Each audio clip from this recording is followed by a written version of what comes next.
वित्त मंत्री अपना 9वां बजट पेश कर रही हैं विनोद सर, और अगर हम इसका पिछला पेज यानी 2025 जब आप हमारे साथ स्टूडियो में थे उसे पलट कर देखते हैं तो न्यू टैक्स रिजीम में बम्पर चेंज हुआ था। टैक्सेबल इनकम की शुरुआत 4 लाख से अब होने लगी थी। 87A रिबेट को कहाँ ले गए? पुराने वाले में तो 87A रिबेट 5 लाख तक की इनकम में मिलता था, अब जो है उन्होंने इसे 12 लाख कर दिया।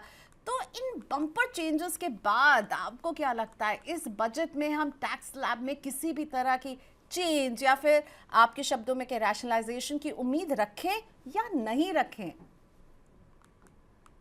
नहीं, देखिए, उम्मीद पर दुनिया कायम है और आपको याद होगा हम दोनों इसी पे बात करते हैं कि उम्मीद बिल्कुल रखनी चाहिए और उम्मीदें पूरी होती भी हैं। पिछली बार हुई भी थी, एक बिल्कुल एक ख्वाब की तरह लगा था जब वो फिगर आई थी। तो अभी मुझे ऐसा लगता है कि जो ऊपर का स्लैब है, जो 24 लाख वाला जिस पर 30% टैक्स लगता है, उसको शायद बढ़ा करके 30% कर दिया जाए, 30 लाख तक ले जाया जाए। और नीचे भी जो रैशनलाइजेशन है, शायद टैक्स के स्लैब्स को कुछ कम ज्यादा किया जाए, क्योंकि न्यू टैक्स रिजीम ही मेन तो अब चलता है, उसी पर है। जो आपका रिबेट जो है उसी पर दिया गया था, तो एक तो उसकी उम्मीद करते हैं।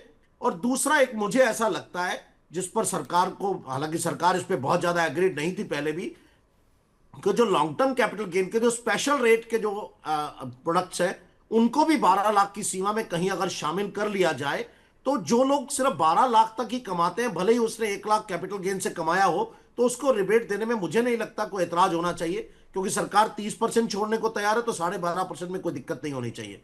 तो मुझे लगता है कि एक दो चीजें जो इसके अंदर आएंगी वो उसका बेनिफिट आना चाहिए, रैशनलाइजेशन ऑफ टैक्स स्लैब्स होने चाहिए।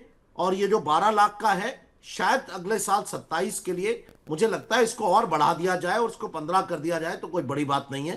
तो ये कुछ चीजें हैं जिसकी उम्मीद की जा रही। मैं फिर कहूंगा कि अभी हम सिर्फ उम्मीद कर रहे हैं, कोई ये अभी बजट जब आएगा तब पिटारा खुलेगा तो हम सब लोगों को पता लगेगा कि हम कहाँ हैं। Okay, so new tax regime के हमारे पास इनकम स्लैब और टैक्स दिख रहे हैं। मैं चाहूँगी वो प्लेट हम फिर से दिखाएं, और विनोद सर जिस बात पर हाईलाइट कर रहे थे मैं उसे बोलना चाहूँगी कि वो कह रहे हैं कि भाई ये जो आखिरी वाला स्लैब देख रहे हैं ना आप, अपर स्लैब जो हम कहेंगे, हायर स्लैब जो है इनकम का, वो है कि 24 लाख से ऊपर की इनकम पर सीधा सीधा 30% टैक्स लगता है, और इसको लेकर के इसको रैशनलाइज करने की मांग हो रही है। तो हो सकता है अपर इनकम स्लैब का जो ये लिमिट है 24 लाख, इसको बढ़ाने की उम्मीद है।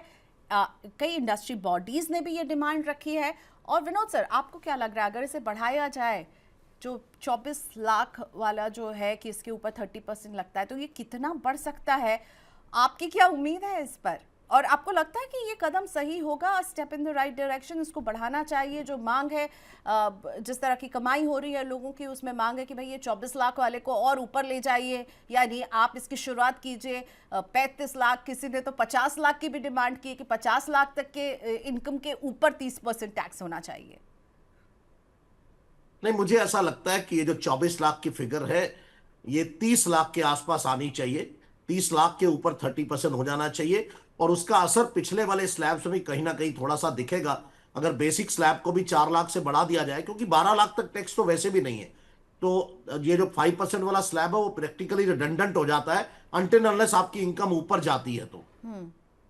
तो मेरे को लगता है ऐसा कि थोड़ा सा इस स्लैब से रैशनलाइजेशन होगा, क्योंकि अगर 1-1 लाख भी बढ़ाया जाएगा तो ये सीधा 30 लाख पे चला जाता है। अगर 5 लाख पे आता है और दूसरा स्लैब 5 से 10 पे जाता है, तो 10 से 15, 15 से 20, 20 से 25 और 25 से 30 बड़े आराम से होता है। तो 30 के बाद जो है 30 लैक्स का स्लैब आता है। तो ये रैशनलाइजेशन, मुझे ऐसा उम्मीद है कि सिर्फ 1 लाख का ऊपर बेसिक एग्जम्पशन बढ़ाने से ही पूरे का पूरा जो है चेंज आ सकता है, और इसकी बहुत ज्यादा उम्मीद है कि ऐसा हो सकता है।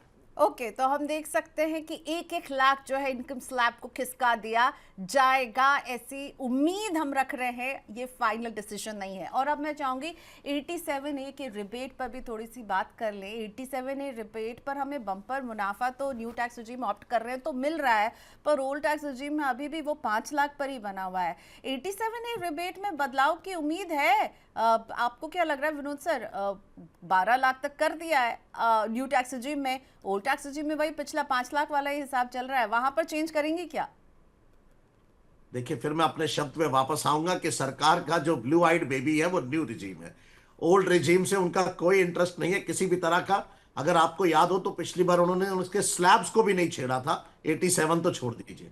तो उन्होंने किसी तरह से उस पर बहुत ज्यादा रिबेट नहीं दिया था। तो ओल्ड टैक्स रिजीम में बिल्कुल इंटरेस्टेड नहीं है। और मुझे कहीं कहीं लगता है कि अब शायद इस स्लैब को, इस रिजीम को ही बाय बाय ना कर दिया जाए, क्योंकि दो रिजीम किसी भी देश में नहीं चलते हैं।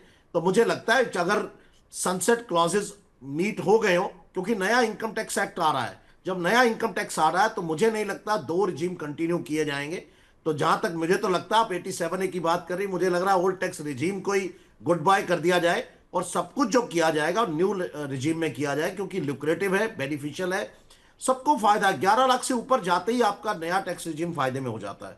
तो मुझे कहीं कोई उम्मीद नहीं दिखती कि ओल्ड टैक्स रिजीम को कुछ छेड़ा जाएगा, और मुझे कोई डिमांड भी नहीं है किसी भी तरह से इंडस्ट्री की तरफ से।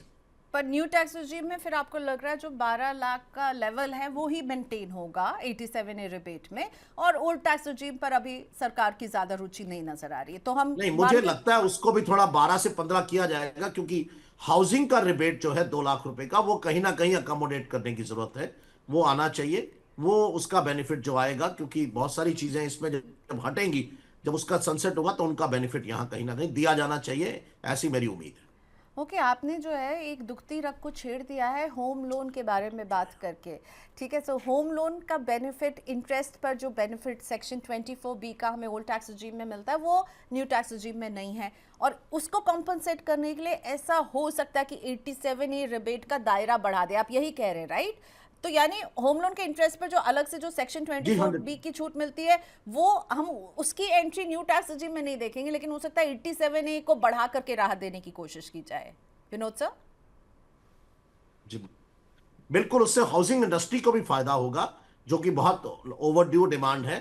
और उसके साथ साथ जो छोटा टैक्स पेयर है, जो आप जैसे, आप नोएडा में रहती हैं, तो आपने अपना एक हाउसिंग लोन लिया हुआ है, तो आपको 3 लाख रुपए का एक स्पेशल रिबेट मिल जाता है 87A के अंदर। अगर आपकी आय 15 लाख तक है और आपके पास हाउसिंग लोन है, तो 87A को एक्सटेंड किया जा सकता है उस तरीके से उसके साथ। ओके तो ये एक बड़ी बात है और एक अच्छा आइडिया भी है विनोद सर जो बता रहे हैं कि भाई आप 87A रिबेट की लिमिट को बढ़ा दीजिए, क्योंकि हमेशा वित्त मंत्री ने कहा है कि हम न्यू टैक्स रिजीम में जो है ये डिडक्शंस और ये सब नहीं देने वाले हैं, जो चल रहा है वही चलेगा। तो हो सकता है, ये उम्मीद है, अब देखते हैं बजट वाले दिन क्या होता है, कि न्यू टैक्स रिजीम में 87A रिबेट को थोड़ा एक्सपैंड किया जाए, थोड़ा एक्सटेंड किया जाए।